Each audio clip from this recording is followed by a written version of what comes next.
Amy, let me tell you about a magical place that is so exactly designed to be enclosed space, year-round fun for the whole family that I bet you already know what I'm going to say before I even say the name. Let's say it together on 3. 1, 2, 3. Great Wolf Lodge. You got it, Amy. My kids loved Great Wolf Lodge when we went. You probably already know that it has a huge indoor water park with a wave pool, lazy river, a bunch of massive water slides. But then your pack can hit the other attractions because wait, there's more. Great Wolf Lodge has adventure-packed attractions like Magi Quest, a live-action game kids can play throughout the lodge, plus the Northern Lights Arcade. Spent some quality time there, so your kid who loves the lazy river and your kid who loves fantasy games will both have a great time. Great Wolf Lodge also offers great dining options and complimentary daily events like nightly dance parties, all under one roof. Unpack the car once and you're settled in to have fun. And with 22 lodges across the country, you're always a short drive away from adventure. We've both had such great times at Great Wolf Lodge, so bring your pack together at a lodge near you. Learn more at greatwolf.com and strengthen the pack. Hey everybody, welcome to Fresh Takes from What Fresh Hell, laughing in the face of motherhood. This is Amy, and today I'm talking to Yael Schonbrun. She is a clinical psychologist, a co-host of the podcast Psychologists Off the Clock, an assistant professor at Brown University, and a mother of 3 little comedians. She's also the author of a new book, Work, Parent, Thrive, 12 science-backed strategies to ditch guilt, manage overwhelm, and grow connection when everything feels like too much. Welcome, Yael. Thank you so much for having me. I am a huge fan of your podcast and so delighted that I have the chance to speak with you. Oh, thank you. So tell us what inspired you to write this book. Well, like many authors, I probably wrote the book that I wished I could have read, at a pivotal moment in my life. And that was when I became a working parent. So I became a working parent during my postdoctoral fellowship. I'm a clinical psychologist and academic by training, and really thought that, I would kind of have it in the bag because I had worked really hard for a flexible degree and career and had a supportive partnership, all that. So surprise, surprise, it was much harder than I anticipated. So I did what nerdy people do, and I started to read everything that I could get my hands on. And from the bookstore and the library, most of what I found focused on things that were outside of us, the systems that were inadequate, the workplace policy that was inflexible and needed reform, and marriages that were unequal. And for sure, a lot of that resonated with me. But as a clinical psychologist, I was sort of curious about the inside parts of it. And also from my experience, it felt like there was something that was more of a psychological issue at stake, and I didn't see anything written about it. So I turned to the academic literature, and there I found actually a lot of really cool things, both evidence of work-family conflict, but also this other construct that I got really interested called work-family enrichment. And I started diving deep into that and learning more about not only how our roles conflict with each other, but also how they can help each other out. And as a dedicated, although not natural optimist, this really kind of tickled me and got me really excited. And I'm really into happiness science. So this was a more positive book, and one that focuses on the psychological side of work-family conflict and work-family enrichment and the relationship between roles. So this was really the book that I kind of wish that I had had, and really captures the science of enrichment while not denying the conflict, but also using tools from social science to help us navigate it, even while we're waiting for all the things outside of us to reform and get better. Well, that's what I was thinking. It sounded like something a psychologist might say, right? Like, oh, okay, so it is unfair. Your work asks too much of you. You're doing more at home. You're handling more than you can handle. And yes, it's totally unfair, but let's talk about you, right? Let's talk about what you bring to this. And I would be sitting in that psychologist's office like, fine, you're right. Yes, what do I bring to this? I mean, sometimes I can feel in that sort of helplessness. Like I feel frustration. And of course I feel frustration and everything has to change. But you're saying not that this is the only solution, what's in ourselves, but that mindset is a very powerful tool to bring to this working parenthood. Yeah. And I sort of think about it in a couple different ways. So one is that we can have a mindset that is more helpful in changing the world around us, right? If we feel helpless and hopeless and overwhelmed, it's pretty hard to affect change in the world outside of us. And so mindset's really important if we want to have progress and be a part of the progress that we see outside of us. The other part of it is that I do think, and there's scientific evidence for this, that some part of the conflict between roles can't be eradicated. Like, no matter how good the systems are around us, no matter how equal our partnerships, how supportive our workplaces, what kind of leave our government allows, and all those things should be better than they are. I fully want to emphasize that point. But no matter how progressed we get in the systems that are outside of us, we're still going to feel conflicted, right? We have only 24 hours in a day and some need for sleep. And most of us feel a deep connection and desire to participate in multiple roles that demand a lot of us. And so there's just no way to eradicate the conflict completely. And that's another place where psychological tools really come in handy in this sort of different kind of view of what it means to have conflict between our roles. You talk in the book about the guilt of working parenting, and you made a point that that's actually sort of hardwired, which I had never read before. And I thought that was a really good point. Could you talk about that a little bit? Yeah. So guilt, like most emotions, has a function. So there's actually an entire body of research called functional emotion research, and where researchers really look at like what emotions do for us. So guilt is a special emotion. It's very interpersonal. And what it does is it protects our relationships either from anticipated harm or from harm that's been done. So it kind of cues us like, oh, something hasn't gone right in a relationship and you need to sort of protect your relationship. Otherwise, you're in danger of being ousted from your village, your group of people that you belong to. So this is sort of like an emotion that's hardwired into us from pre-modern times where it really was a danger to us or to our kin, to our children, if we weren't taking care of those relationships in a very deliberate sort of ongoing way. The problem is that we still get that guilt triggered, but we're no longer in mortal danger and our children are no longer in mortal danger. So if you don't chaperone that trip because you have a work obligation, you might feel guilt, but you may or may not need to follow it in terms of the behaviors that it might prompt. In other words, evolutionary change happens much more slowly than cultural change. And so we still get those emotions triggered in us. And sometimes it's really useful. Like sometimes you really do need to pay more attention to your kid because you've been really distracted by work or, I don't know, in many people's case, by social media or your phone. And we need to like return our attention. We're neglecting that relationship. But oftentimes the guilt is sort of like this hangover that doesn't offer much help. And so the best thing that we can do is sort of pay attention to it, ask if it's providing useful information. If it is, take care of that relationship. And if we decide it's not, to let it be and pay attention to what is more useful, which is usually whatever you're doing in the moment is more useful. Like it's more important to get your work task done and then come back to your kid at the end and be present for that. Because guilt is one of those things where it causes us not to be present in whatever we're doing, which is really problematic. Yes. And we had Chelsea Conaboy on the show talking about the mother brain. And she sort of argued in the book, and I thought this was really correct, that what we think of as being this, the overflow of love and emotion, there's nothing I'd rather do than just hold my napping baby for 8 hours at a time. That really, sometimes that's true and sometimes that's true eventually. And, and it's more complicated than that. But she argues that attention comes first, that the first thing that changes in our brain is this pay attention to this small, helpless thing that we are wired to not leave the baby on a hillside, right? But then that can feel like I can't possibly go, start work half days this fall because I'm betraying some deep connection that I'm supposed to have. Right. And in fact, what we know, and so there's this kind of double-sided truth, which is that we're hardwired to pay attention to our kids so that they don't get eaten by a predator, right? Right. Probably not going to happen. Just saying, you're okay today. It's probably not going to happen these days.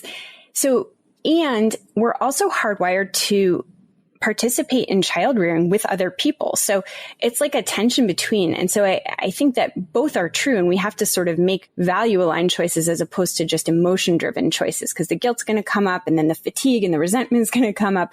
So we have to sort of figure out what makes sense. If you have a job and you need to pay attention to it, that guilt is going to come up, and you can use it in productive ways and then also kind of let it be. And you can turn to the science that says this is actually really good for your kids to be with other childcare providers because it gives you a break, restores your energy, gives you a chance to think about something other than, when they last pooped or when they need to sleep. And then when you come back to them, you'll be recharged in the parenting side of yourself. You'll have had a break and you'll be able to be more attentive, as you're saying, more in the moment with them because you've had a break. And so for that reason, this natural drive to parent in groups is actually quite helpful. And also it's good for us to get the lessons from childcare providers. Like my childcare providers help me teach my children how to be potty trained, how to sleep through the night, manage their picky eating. And it's good for our kids too, to learn from other caregivers that aren't us and to develop close relationships outside of the family as well. Is that an example of enrichment, how you mean that in this book? Definitely. Because I think, so work and parenting roles enrich each other in so many ways. And this is a really important way, because I think in our modern society, we're really pushed to kind of do it all by ourselves. So stay-at-home parents almost don't have enough pressure to install these outside of the family caregivers. It's actually one of the huge benefits of working parenthood, that we're really under a lot of pressure to have other people helping us because we can't do it all, because we have these other roles that we have to participate in life. But ultimately, it's actually quite good for kids. And I would argue that it's really good for stay-at-home parents too, to install some helpers, because again, it's good for everybody involved. I want to talk about values clarification and how we can use that to make ourselves feel better about all the different things we have to do in our lives. We're talking to Yael Schonbrun. Hellions, it's time for some spring cleaning, and I don't just mean the coat closets. Doing your financial spring cleaning can actually be super easy when you let Monarch do your financial spring cleaning for you. One dashboard that gets your entire financial life organized. No more clutter, no more mess, no more logins scattered everywhere, just accounts, investments, property, and more, all in one place. Get your first year of Monarch for half off, just $50 with promo code FRESH. Monarch allows you to look not only at what you've already spent, but also to plan for the future. With Monarch, you can set savings goals, plan for big purchases, and notice spending trends before they become a problem. I can generate cash flow reports that show me what we spent this quarter, this month, what we're probably going to spend next month, and feel prepared, organized, and knowing how to plan for the future. No more surprises and a lot more clarity. Try Monarch. Use code FRESH at monarch.com to get your first year half off at just $50. That's 50% off your first year at monarch.com with code FRESH. My favorite skincare products actually feel more like self-care, like they're so nice to put on and they smell so good that I'm actually happy when I get to that part of my day. And I swear that is how I feel about Osea's anti-aging body balm. Amy, you are usually the lotions and potions queen on this podcast, but I have to say, hard agree. Osea's anti-aging body balm is a liquid silk body balm that combines the lasting hydration of a lotion with the firming power of a serum, leaving skin smoother and firmer. This body balm is clinically tested and designed to deliver visible results you can see and feel. So we've gotten to use this product for a couple of months now, and I swear I have really noticed firmer and smoother skin, like on the back of my hands. It's like getting a mini spa treatment from head to toe. Get a spring-worthy glow with clean, clinically tested skincare from Osea. And right now, we have a special discount just for our listeners. Get 10% off your first order site-wide with code FRESH at OseaMalibu.com. That's 10% off your first order with code FRESH at OSEAMalibu.com. Okay, so Yael, you talk in this book about a therapeutic process that was new to me called values clarification. And that is potentially a way out of this, I'm overwhelmed, I'm not doing enough at home, I'm not doing enough at work, I'm a terrible person. Walk us through it. So values clarification is one of the core processes of a treatment that I practice. It's a scientifically backed treatment called acceptance and commitment therapy. And I know you've had my colleague Jill Stoddard on, and she talked a bit about how we have. I'm glad you mentioned that. I'll put a link to her episode in the show notes. Awesome. Yeah, it's a very cool treatment and it's useful for so many different things, including just general overwhelm in life. And one of the core processes, as you're mentioning, Amy, is values clarification. And the idea of values is that values represent sort of how we want to show up moment to moment in our lives. What's sort of the me that we want to be? This is a line that Jill has in her terrific book. What's the me that you want to be in a given moment? And when it comes to working parenthood, this is really helpful because we're having so much emotion. We get so pulled in so many different directions, and it can be helpful to really take a step back, to zoom out a bit and to figure out, what is the me that I want to be? So let me just offer sort of two other pieces of information about values. So one is that values are different than goals because goals are more a destination that we're trying to get to, whereas values is how we're going to get there. It's like how we want to travel the road. And they're really different than emotions, right? Because emotions are sometimes in line with how we want to be and sometimes not. For example, if I have a fight with my partner, my emotion might be anger, but most of the time I don't really want to show up as a super angry, resentful person. I want to show up as a kind, respectful person. So it's different than what the emotions might drive us to do. And what we most want to do most of the time is allow our values to be in the driver's seat. So you can think about the metaphor of stepping into a really cold body of water. So it's really uncomfortable, but your goal is to get into the water, either because your child is in there and you want to play, or because you're trying to wake up your body. This is something that some people do for like health reasons.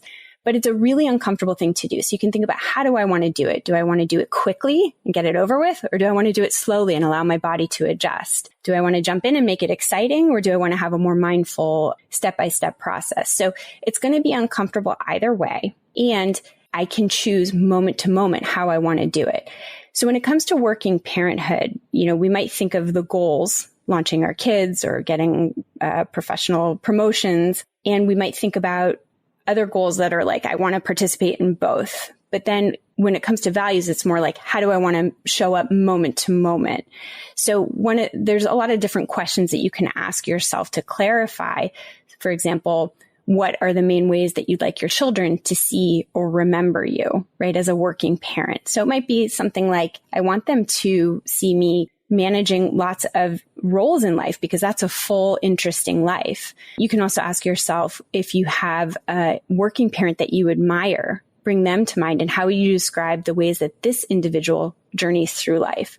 But my favorite question of all is travel forward 30 years and imagine your older self looking back on your current self and looking back, what are the ways that in this moment you would be most proud of having showed up? And I think there's rarely a very obvious, easy, like this is the one right way, but we can get some clarity on some of the elements that feel most important to us. Does that make sense? It does. So in your book, you make this a pretty explicit exercise, right? That the reader can sit down with a pen and really engage with clarifying her values. What are some values? Give us an example of a value that you might clarify for yourself, and then how it might play out during a difficult moment. Yeah. So I can even share the example that I go through in the book, which is it's not specifically a working parent example, but it's a really tough patch of life that I had where my father was dying and I was out with him, and I had a flight home to be with my kid my oldest was about to turn 9.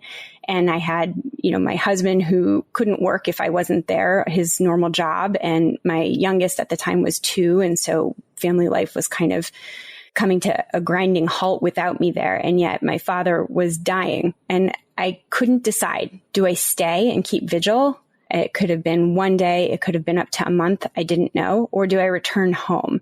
It was your 9-year-old's birthday party too, as I recall, which is very important when you're 9. Yeah, it was a day that he was really looking forward to. And I didn't want him to remember his birthday and associate it with my father's passing away. So it was very complicated and I was all torn up and, there just wasn't a good choice to be had. And I think everybody faces a moment like this at some point. Yeah, there are no good choices, right? There are no good choices. And so what I did is this exercise of values clarification that I usually do in the therapy room, but I applied it to myself in this very, very tough moment. For me, what I asked myself is, what did I think my father would have wanted me to stand for in this tough moment where he was dying and my children and my family and my job needed me? I really don't know that this is true, but I clarified for myself that what he would have wanted was for me to be there for my 9-year-old's birthday and to show up for my husband and my younger kids and my job. That was really important to him, to be really present for his grandsons and for the work ethic. And so I went home, but less than a day after I returned home, he did pass away. So if I had just stayed one more day, I would have been able to be there for him. And it wouldn't have been such a cost it wouldn't have actually cost my young kids that much because it would have just been one day. But I didn't know that. But what I'm able to do as I reflect on it is say, I stood for the values as best I could. I didn't have all the information, but in that moment, I tried to aspire to be most of what I could think my dad would have wanted me to be. And I can feel good about that, even if I still carry some regret about missing his final day. Does that make sense? Yeah, it totally makes sense because you're focusing on, well, I made a values aligned decisions. And then you're not like, oh, why did I fly home when I could have stayed? And as you point out in the book, you then fly back across the country and your sister was back in the hospital with complications after a birth. And in a crazy way, you flying across the country and then back again made you more able to show up for your mom and the rest of your family in the difficult days after that, which you could never have predicted. but it was still the right decision, even if none of that happened, because you were acting in alignment with your values. Yeah, I mean, it was as right as it could have been. And I think that's kind of the point. When we have different roles tugging at us, there's often no choice that it's just like, that's the right choice. I did the best I could. And now everyone's going to be happy and nobody's going to be disappointed. Unfortunately, that isn't often what's going to happen. Because if you leave work to go get your kids before, the very last moment where childcare is open, your boss and your colleagues might be annoyed. But if you get there after childcare closes, guess what? Your caregiver and your child are going to be annoyed.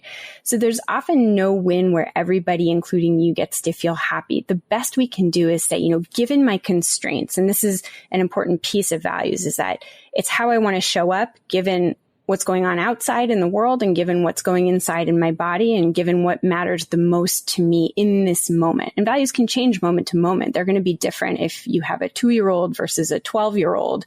And they're going to be different if your father is dying versus if your kid just has a runny nose. So they change moment to moment. But the important thing is to say, given what's going on around me, given what's, what I'm sensing really matters, what would be the best choice that I could make?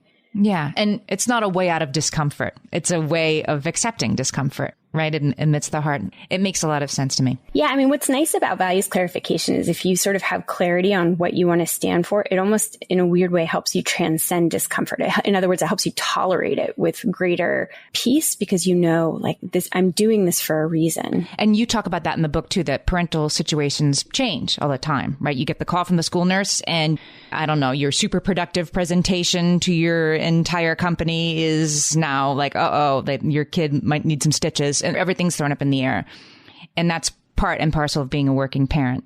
But that those curveballs, if you approach them with this sort of values aligned thinking, it makes it a little easier to accept them. Am I saying that correctly? Yeah, you said that so well because there are like 1,000,001 pivots that we have to do throughout our working parent day. I know for myself, I've already had like a couple dozen of hat changes that I've had to do today. And I'm sure, all of you listening who have kids and jobs and our partners and friends and community participants, like we have to switch what role we're in so often. And it can feel really exhausting. But here's where a bit of a mindset shift in the social science can really help. Is knowing this process of values clarification and practicing these role pivots. And we can also establish little cues in our environment that can help us switch more fully. Because what we know from science about role shifting is that if we try to do 2 roles at once, we don't do very well. Like human brains are not wired to multitask very well. We think we should, but that's just not how we work. What we should do, what's more helpful to do is to switch from one role to the other, even if you have to switch pretty often. And there's a number of ways that we can make that happen more easily. One is by setting up cues in your environment. So like for me, when I drop into my work role, I usually get a cup of coffee and I try to have a couple of sips mindfully, or you can do a meditation, or you can establish micro rituals. These are like really small practices that kind of cue your body and your mind. Now I'm stepping into this role. So for example, I have one friend who like shuts the blinds when she works and then opens them when it's time to step into parenting role.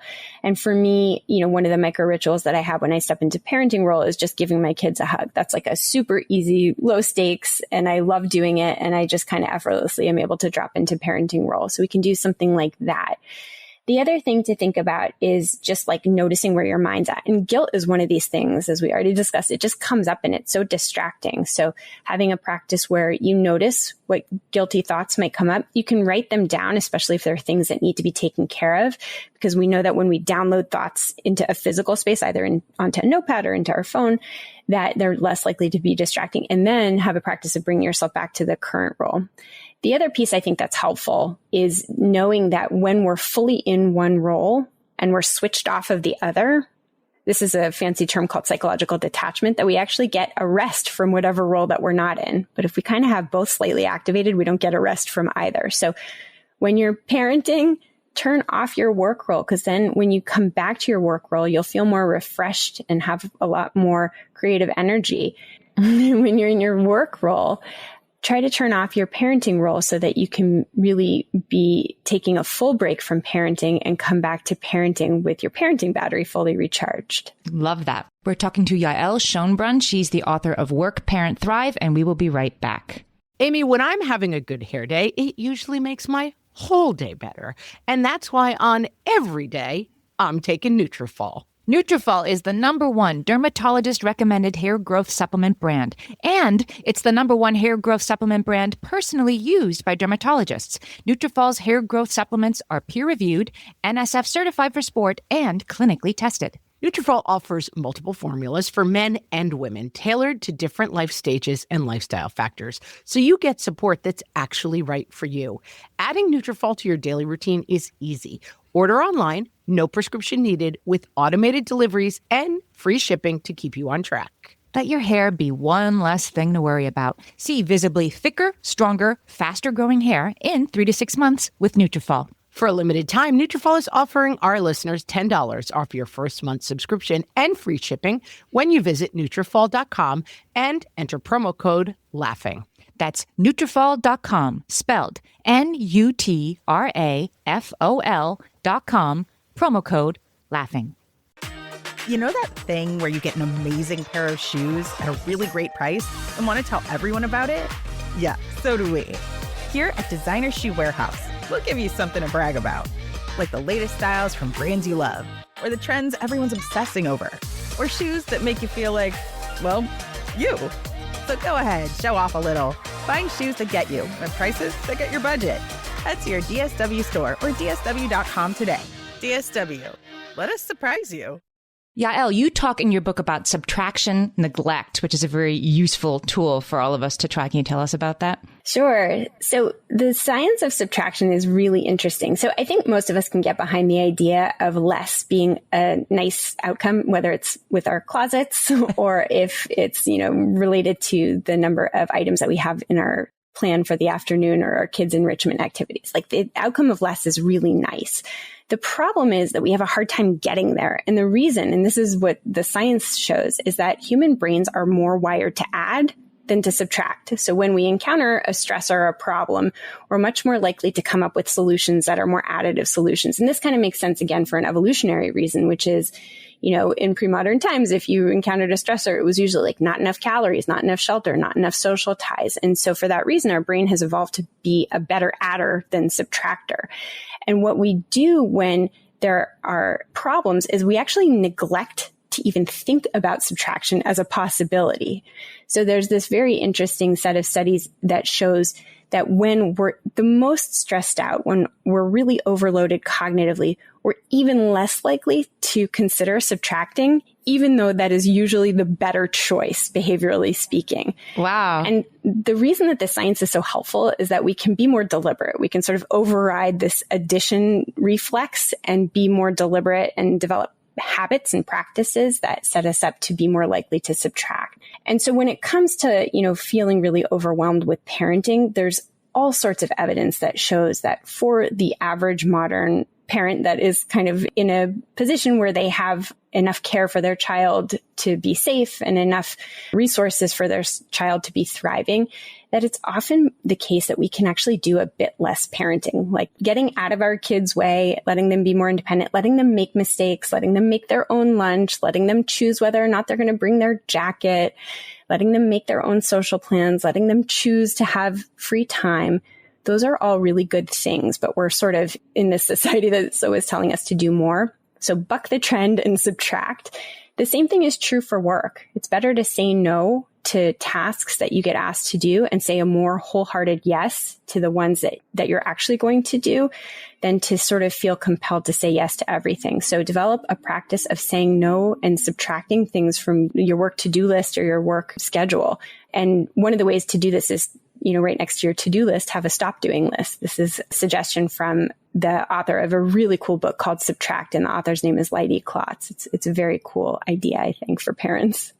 So you have your to-do list and then you have your stop doing list that's right next to it? Exactly. And in this case, this might be getting too hair splitting, but is the doing less itself the value, or is this in service of a value you might have created for yourself that's a little different? Yeah, that's a great question. I'd never thought about it that way, but I think it could be a value, or it could be in the service of sort of making more time for things that matter to you. So you had mentioned to me that your kids are a bit older, and I know that, schedules and how jam-packed they are can change over time. And I'm just curious, are you still in this phase where it feels like family life and your kids' schedules are jam-packed? Oh, yeah. I have a kid applying to college right now. So it's sort of how busy do you want to be? And knowing when, overseeing that kid's schedule, knowing when that kid really should get upstairs and get working on one of the 14 essays that have to be completed before the end of the year, and when that kid just needs 5 minutes to be left alone without mom telling him to do something. That's a hard line to walk, and I'm trying to err more on the side of leave him alone, never interrupt a happy toddler, we used to say during the pandemic, and never interrupt a happy person. But sometimes they do need help. So it's a constant discernment. And I love this idea of setting a value for yourself that makes it in that moment, if connection with my child is my value, right? Then I say something, but I make sure that for every, hey, did you finish that draft of that essay yet? There's 2 or 3 of, show me that funny video you were telling me about, right? It makes so much sense to me. Yeah. Well, and I love that value of being connected with your kid. That's such a beautiful value. And there's so many things that we're pressed to do in our modern parenting culture that really interfere with that. Certainly sometimes our kids are being brats and that can interfere with connection. And sometimes we're grumpy and that can interfere with connection. But always, doing and getting things done and making sure that our, college applications look good can really interfere with feeling close to our kids. And it's okay. You don't have to feel close to your kid all the time. But if that's sort of a general guiding value, I think that can help you discern, connect first and check in and ask if they need your support to remember to do those applications, or if they want to kind of make those choices themselves, and, figuring that out together, I think is really nice. I'll let you know how it goes. Yeah. I also think it's really nice to talk with your kids about how much free time they want to have and what they want to delete from their schedules. Well, that's a really interesting, right? Come to them with this sort of values mindset. What's important to you? And then the decisions you make are aligned with those values, not this dread of, I really should be doing this, even though I want to be doing something else. Totally. So can we zoom out as we close, just talking about this book?